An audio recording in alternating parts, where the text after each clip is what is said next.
What's up guys, welcome back to another GGF video, and today I'll be finally taking a look at the Phanteks Shift XT. Now this case was just recently announced and the amount of people talking about this chassis is quite insane, because this is really the first time Phanteks have dived into that really small form factor segment. They've had their Shift X's before, they were pretty small, but this is getting down just a little bit smaller. Now I don't want to spend any more time talking because this review is going to be very long, because there is a heap I do want to cover, and of course I've done a few builds as well, so let's jump in. And out of nowhere, Phanteks drops the Shift XT at CES earlier this year. The idea behind the XT is to bring a high-performance SFF case to cater for everyone's needs, thus allowing the case to expand or shrink depending on the hardware being used. I'll jump into covering that shortly. The Shift XT comes in two color options, black and silver. These are just the side covers and the front fascias. The actual chassis is black on both models. Maybe an idea later down the track would be for Phanteks to offer a panel kit for you to change your case colour without having to buy another chassis. Case aesthetics are different and it's nice to see something unique. External covers are made from 4mm thick aluminum and are covered with vents on the sides, bottom and top. I can see Phanteks have put lots of thought into this case, and just the feet really shows this. They simply clip on and can be removed anywhere around the base of the chassis. Heck, you can even move them to the side if that's what you want. This also means those 3D printing fanatics can have a blast at creating their own feet if they wish. As this case has three physical different sizes, to save confusion, I'm just going to call the smallest option position 1, then the next size up position 2, and the final largest option position 3. And yes, you might be thinking, wait, how did he get 3 cases? For me, and the amount of work I put into these reviews and the multiple builds I do, just one case isn't possible to meet required deadlines. Case dimensions come in at 212 high, 172 wide and 371 deep in position 1.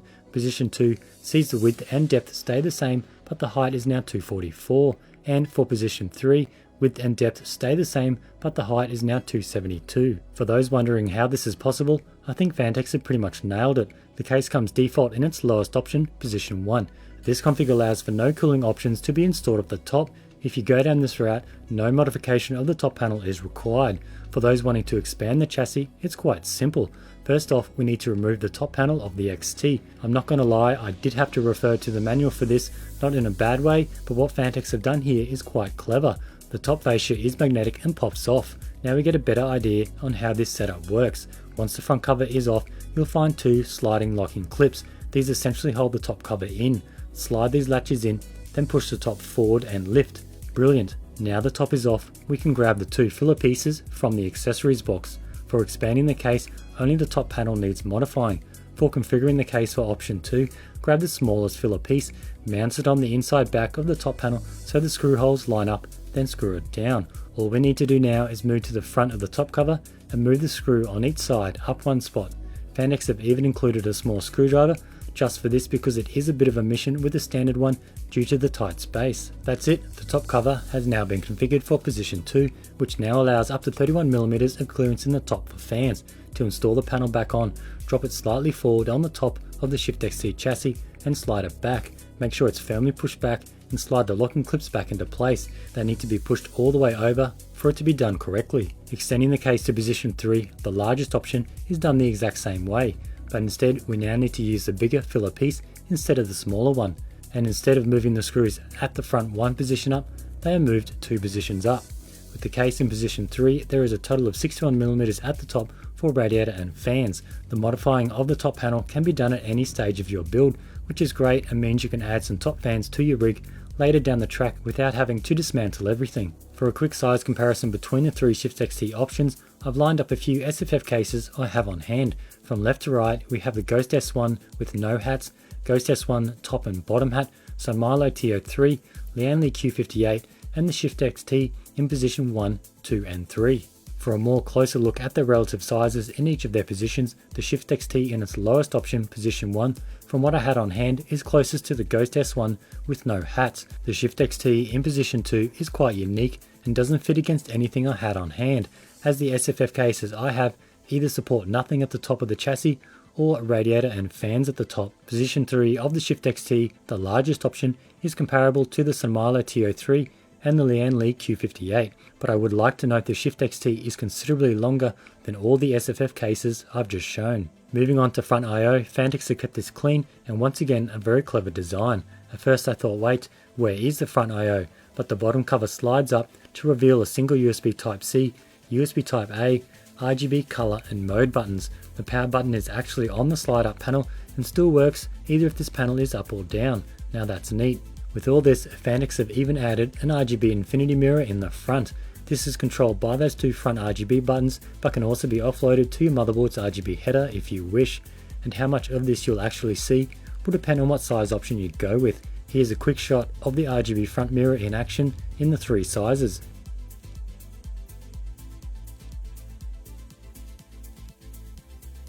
Just don't forget to remove the protective film once you're done.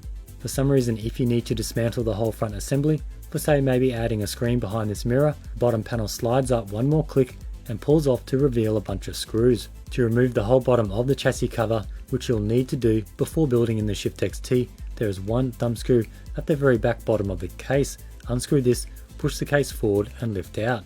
Dust filters are also included on each side and simply slide off and on. These seem very fine and cover the entire side of the case in positions 1 and 2. In position 3, the top half is not covered by the dust filter. Moving inside the Shift XT, we see the very common SFF layout GPU on one side with inverted ITX motherboard and PSU on the other. Phanteks have included a Gen 4 riser cable with the Shift XT, and I would say it's about perfect length, but this would have to be the bulkiest riser cable I've ever seen, and the quality looks top notch. Phanteks have also added a riser cable lock, which is something I haven't seen before. Basically, this clips in at the front of where the riser cable plugs into your 16-by slot to stop it from coming out. It's really up to you if you wish to use this or not, but it's handy to have. PSU support is SFX only and is flipped sitting flat on the bottom of the chassis. This means the mains power cable is plugged in underneath out of sight, with modular cables plugging in at the top. The PSU is also pushed as far forward as possible, leaving a hefty amount of room for hiding unwanted cables. Here you can see I've done an air-cooled build in option 1, and this looks super clean with all cables jammed behind the PSU. I also think Phanteks has done a good job with the internal frame of the chassis. It's a two-part, two-stage design with a step nearly halfway along. I feel this works great with all the front I/O cables, as they don't actually start inside the case, rather they run along the bottom outside of the frame, come in at the open part, then wrap around. This also means the main power connector is out of sight and the underneath can also be used for extra cable management. For those running air coolers, CPU height was up to 17mm. Around the other side, GPU length is up to 324mm, and I was just able to fit in my 6900 XT Red Devil with a millimeter to spare. The Shift XT supports 3-slot GPUs, which gives you a max width of about 63mm. For those looking to go custom liquid cooling, you might run into issues with GPU height. Reference blocks, you'll be fine, but any ARB cards may have issues. For example, the 6900 XT Liquid Devil is just way too tall. There's roughly 135mm of GPU height before it hits the radiator bracket. Like, yeah, you could remove the bracket, but you kind of need that for the radiator if you're going with a custom loop. If for some reason your air-cooled GPU is too high, you can just remove the radiator bracket. Rubber pads have also been installed towards the end of the GPU to stop any vibrations. Moving on to radiator support, and I found the rad bracket rather interesting. This design unscrews at the back and swings up. You can also slide off, which I recommend doing while installing a radiator or all-in-one cooler. This bracket only supports two 40mm radiators, and I know this will be a downside to some. There is spacing for two 140mm fans only. I tried fitting a 280 all-in-one cooler from EK, but the cutout just isn't large enough for the tubing to route. Just to note that with AIOs that have a service port like this EK, when installed first, it will foul on the radiator bracket cutout, and I had to install fans first, then the radiator. I found this method better anyway, as it was less stress on the all-in-one cooler tubes. Zip tie points have been added around the radiator bracket to help route cables. For max radiator and fan thickness, I mentioned this before, and this will only work in position 3 of the Shift XT. Here we have 61mm of height for radiator and fans. Options for this could be an EK PE with slim fans or an EK SE with 30mm fans. One 2.5-inch SSD sled can be found at the bottom of the chassis, which simply slides on and off.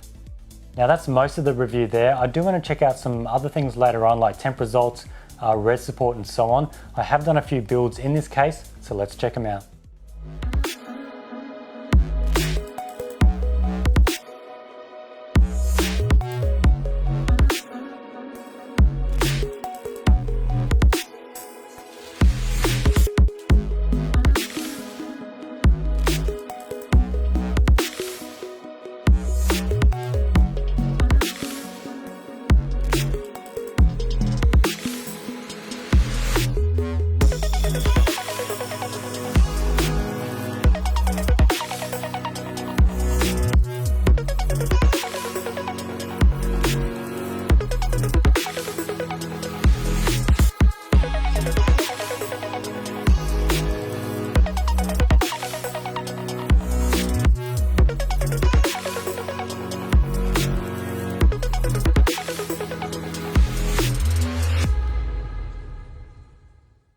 Alrighty, now that's the two builds there, and I'm really impressed with how the custom water-cooled Shift XT build came out. As you can see, the black and gold just complemented each other really well. And before I wrap this review up, I've got quite a few things to cover.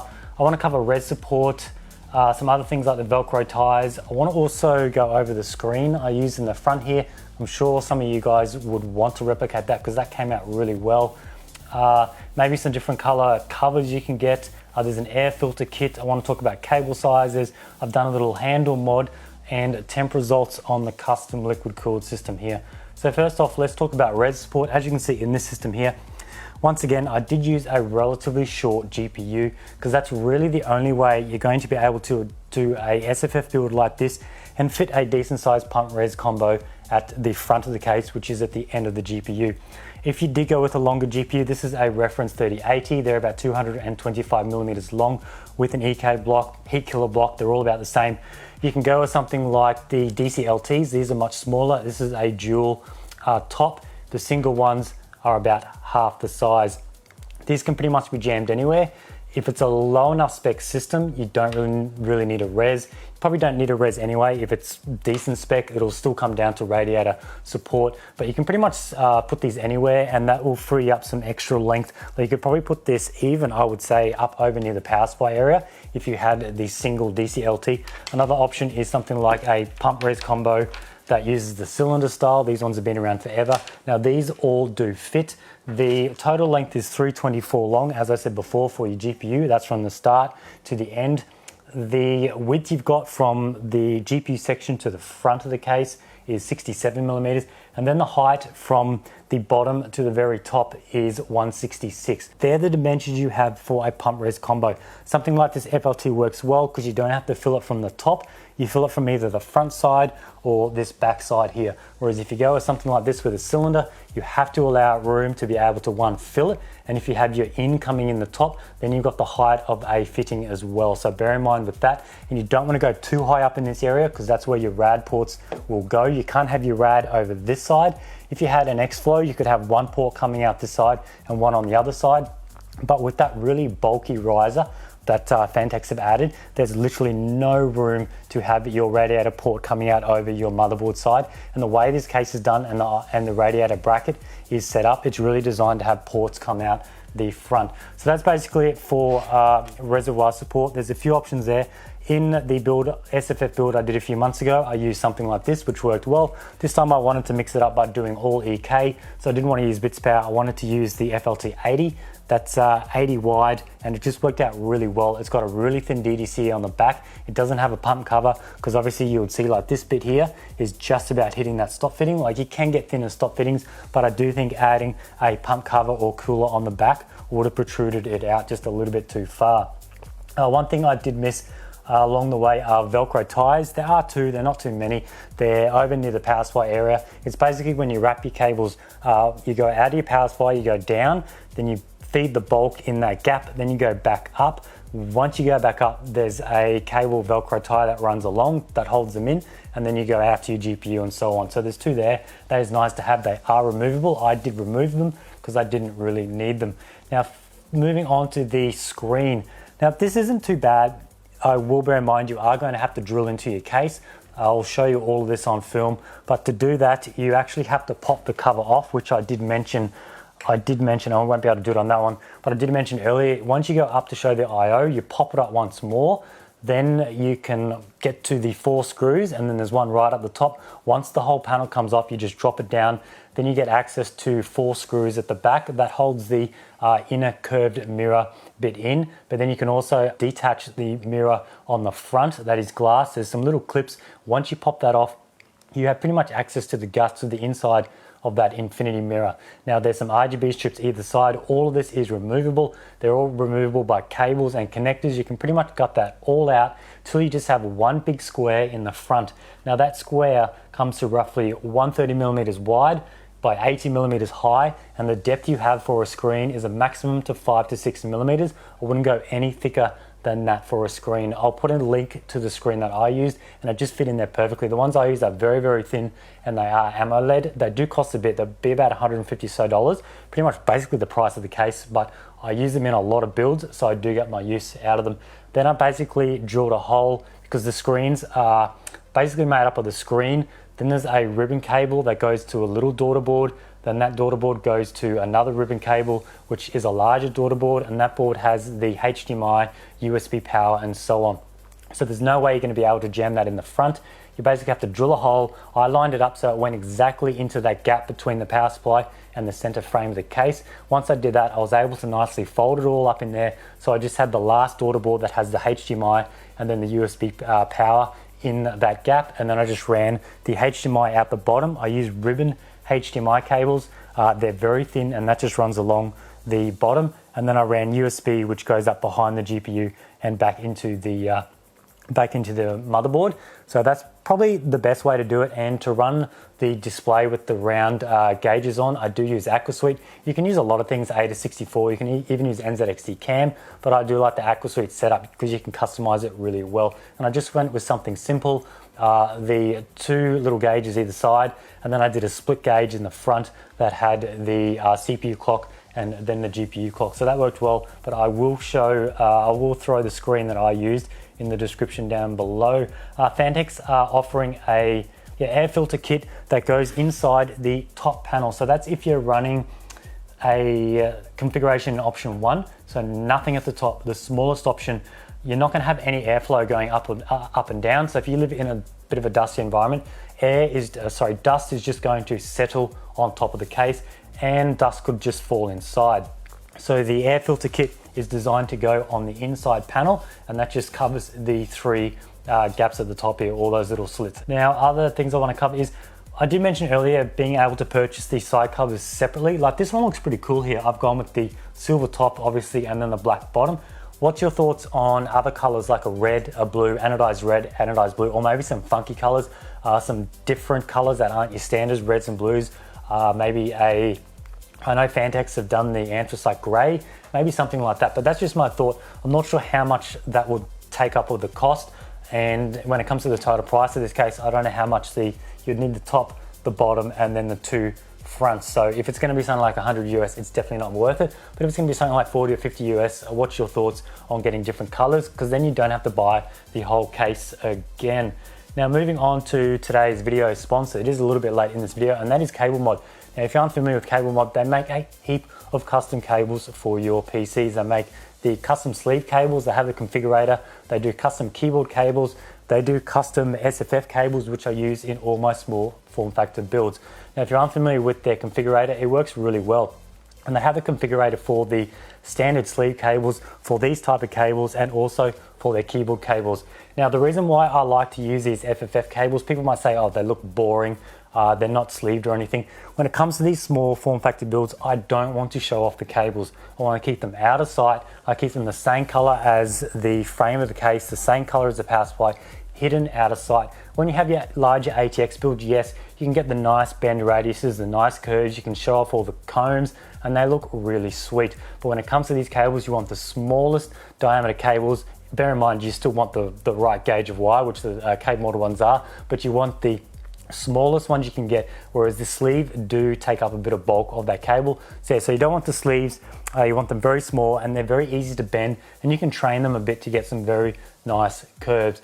But in saying that, when in an SFF build, the room you save in one area, it'll thank you later on, because you are limited in space, and you don't want to be saying, well, I'll just jam that cable there, and then towards the later on in the build, you might need that space later on. So yeah, that's why I use CableMod for these cables. And I do want to cover lengths for these cables, because a lot of people do mention this and I normally forget. For the 24 pin, it was 250 millimeters long. So it's not too bad in this case. It simply just goes out behind the power supply and just wraps up and plugs in. That's pretty good.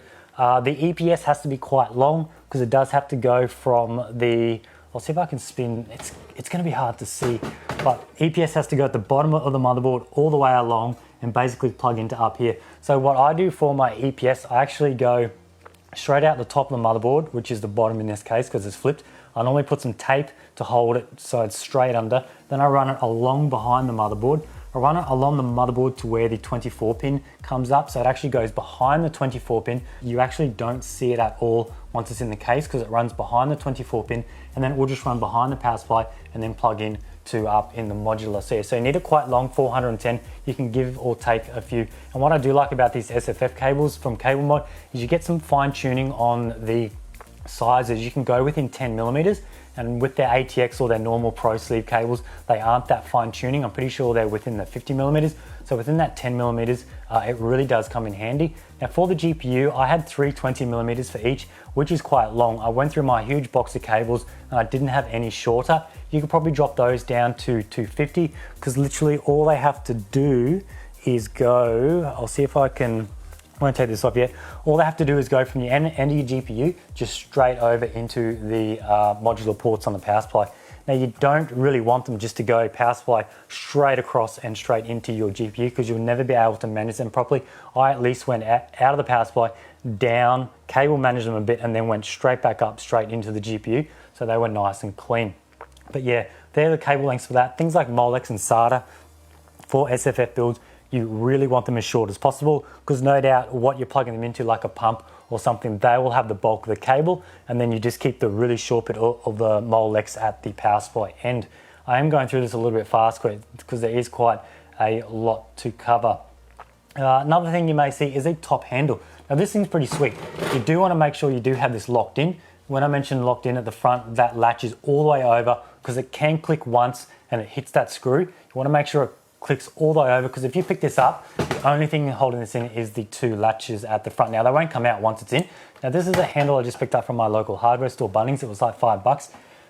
I had this idea because I've used it before in a Sun Milo TO3 case, but because this case is full of holes on the exterior cover, it just gives you options to play around with. You could do a handle that goes this way, one here, you could do one this way.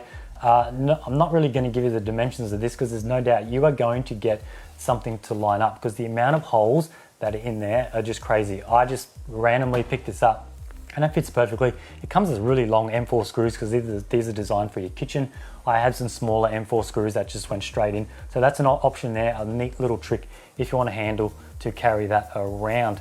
Another thing I do want to cover are clear side covers. That brings me to pretty much the main downside of the Shift XT is once you've got your system built, you cannot see inside it, which is a real shame, because this system here looks really good with the black and gold. I did leave the side covers off, the mesh filters, for the purpose of the video, because if I filmed it like this with this on the inside, you would not have seen inside it. So I left that off. But another option is going with some acrylic.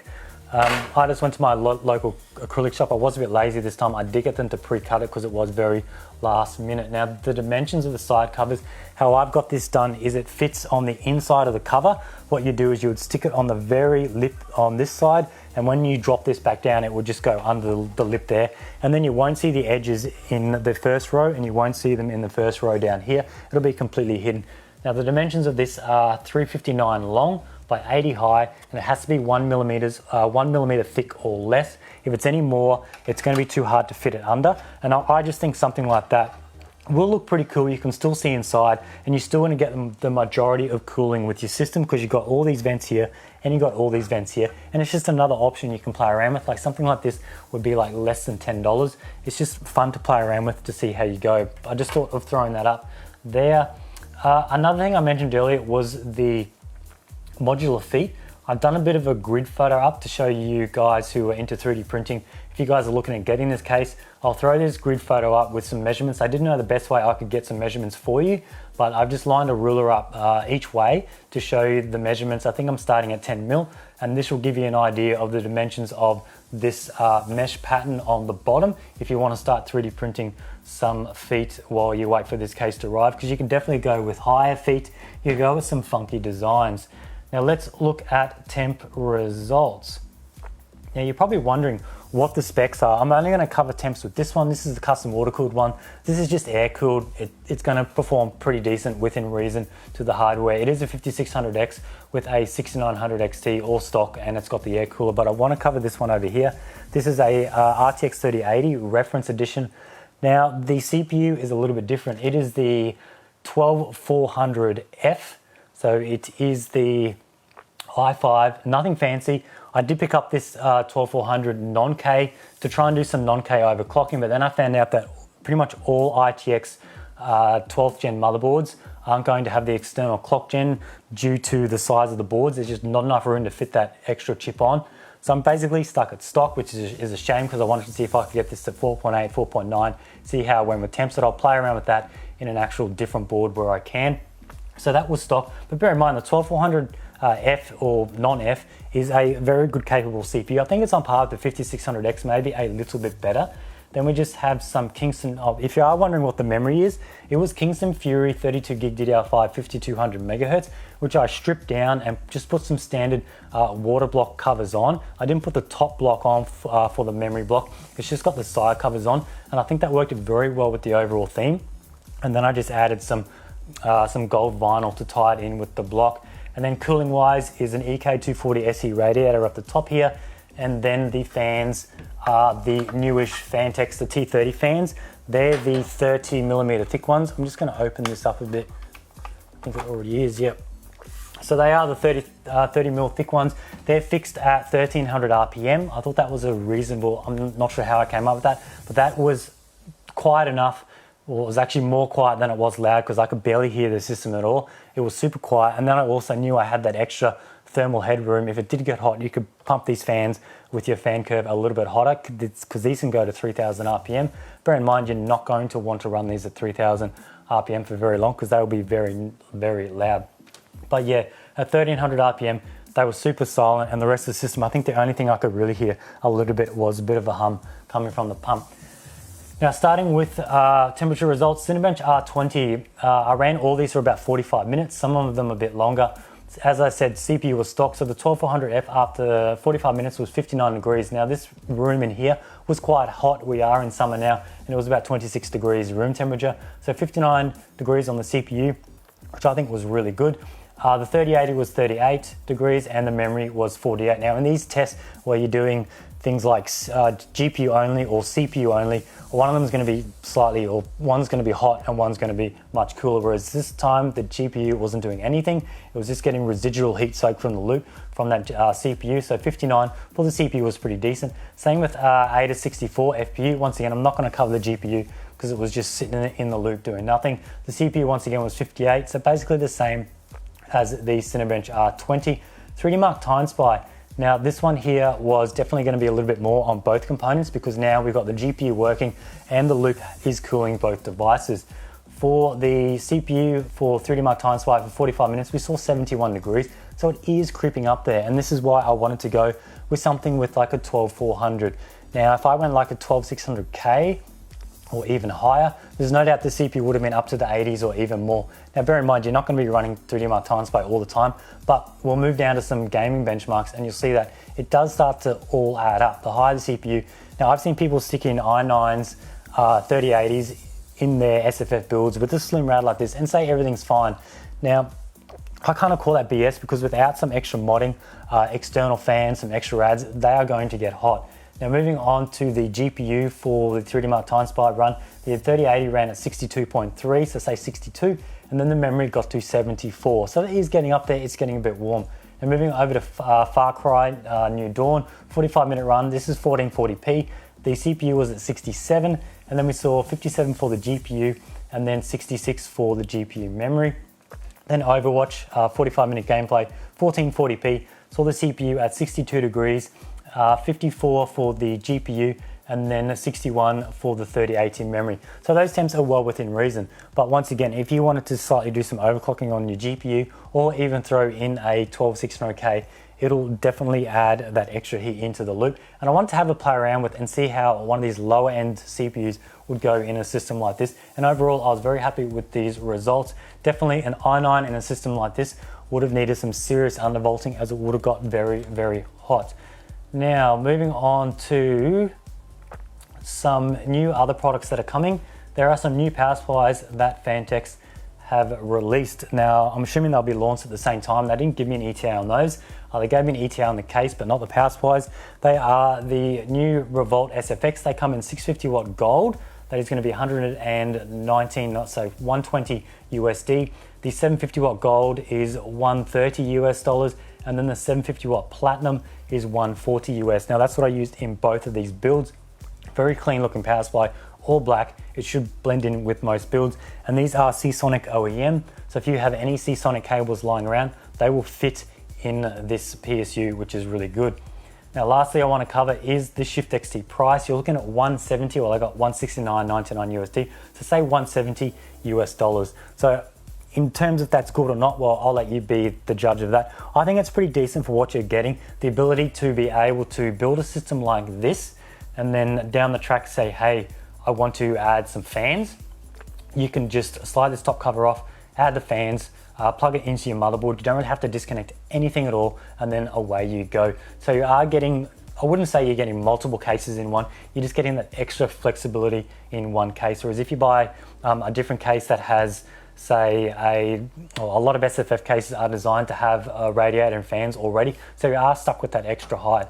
But in saying that, this Shift XT isn't the smallest case in the world. As I said earlier, the smallest option in this case, I think, is 13 point something liters in volume. Now that's not terribly small. The largest size of this was 17 something, which is this one over here once you put the cover on. But a lot of that bulk is due to the external covers. No doubt that volume is done by the exterior dimensions. So you do have a lot of bulk here. The front, once you add that infinity mirror panel, you've got a bit of bulk at the back here where these come out. So it's not the smallest, but then again, it's not the biggest case around. Like, I think a few millimeters here or there isn't going to be that much of an issue, especially when you're looking at this size. Now, then when we come down to availability, I was told that pre-orders will start now. I'm sure the pre-order links you go to, I'll throw them in this video, will tell you where to purchase them and when they will be actually shipping. I don't have the exact date to when they'll actually be shipping, but pre-orders will start today. But yeah, I think that's everything on this case. I actually did that in one whole go. But yeah, any other information on this case that I've missed, let me know in the comments. I'll try to cover them for you. I can do any measurements you like. And I will be doing a third build. So I've got the custom liquid cool build here. Then I've got the basic air cool build. Like, this case is a dream to work in. Once you take this cover off, once you lift that rad bracket out, you have so much room inside to access. You've got behind that power supply. It's just really easy to work with. The third build I will be doing, it'll be this format, the smallest option, but I will be doing an external radiator. I've never used an external radiator option before. These are the Mora ones from Heat Killer. So I will have the massive external rad sitting on the ground with feet, and then you'll have the tubes coming out the back. So that means I can build the highest end system in the smallest form factor here. So it'll be like a 5950X, something like a 3090 or a 6900 XT. Super silent, no noise at all, and then I can have low RPM fans on the radiator that sits on the ground. But I guess last thing I do want to talk about is this build. I do have a time-lapse build coming up on this one, and I'll have a time-lapse build on the third build when I start that one. But in case you're wondering things like, I added a few panels that don't come stock. I added a panel behind the pump cover here. It just cleans it up. I added a cover behind the bottom of the GPU that cleans up the whole PCI Express connector down there, cleans it up nicely. And then I also added a separate bracket for, I'll show you this in the time lapse, because I think this tubing worked out really good and it just flows really nice with this case. As this port here, because this port here actually connects to the very bottom of the pump, and there's no way you could get that to go in, across, down between the PSU and then the center of the case, out the bottom. So I actually made an aluminum bracket that sticks to the middle plane of the chassis, and then there's a pass-through fitting. So it goes into that pass-through fitting, and then there's just a right angle curve of tubing that just goes down and then into the bottom of that pump res combo. So that made that work out like that, and I'm pretty sure that was the only way to get that done. And in terms of the motherboard, you're wondering what this is. This is the ASRock. It is the ITX, the TB4, the Phantom Gaming one. It does have a heap of red on it. I did scrap all of that because the red wouldn't have really gone in this build. So I took all of that off and just left it completely black, and I think it worked out really good with this board. And in terms of fittings, I've gone with the EK Black Classic.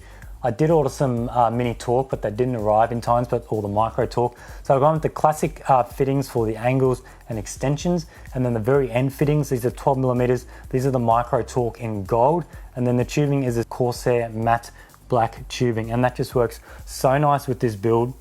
As you probably saw from those earlier shots, the tubing, like it's basically the same as painting it yourself, which I've done before, but it just takes that hassle out. And then if you scratch a bit, you can just cut it again. You don't have to worry about repainting and going on and on. Anyway, that's it for this review. I just want to thank Phanteks for sending these out. Hope you enjoyed this video. It was a heap of work, but I do hope I covered everything and hopefully helped you understand what this case is all about. And thanks for watching, and I'll see you in the next one.